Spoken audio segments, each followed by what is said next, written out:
What's up guys, Daniel Hughes. We're going to compare the perspective difference between the Vivitar 7mm f3.5 fisheye and the Canon 15mm f2.8 fisheye. We'll test both lenses, first on the crop sensor Canon 7D, then we'll test it on the full frame Canon 5D Mark II. Let's look at the 7D with a 7mm fisheye. If you have crop sensor camera, this lens will give you the widest perspective.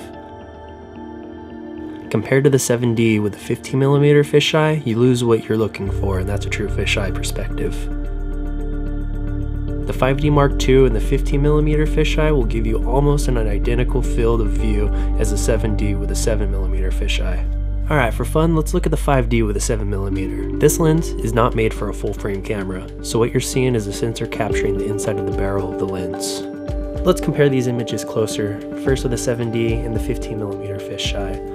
Let's crop this down to fit the 7D with a 7mm fisheye. Look at the perspective difference. Alright, next we'll compare it to the 5D Mark II with a 15mm fisheye.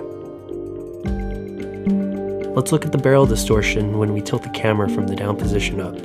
Each lens is going to have its own unique look. The 7D with a 7mm has a little distortion bow from edge to edge. The 7D with a 15mm fisheye has a very small amount of distortion from edge to edge.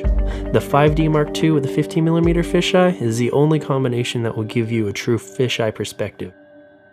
What about close-ups? I'll let you guys be the critics of which look you like best. Personally, the 5D Mark II with a 15mm is my favorite, and that's because the depth of field blows the background out from the subject. Which lens/camera combination do I like best? Well, that's easy, the full frame camera with a 15mm fisheye. If you have the money, go for that setup. If you need that same field of view and you're on a budget, go the crop sensor body and a 7mm fisheye, and upgrade later when you can afford it.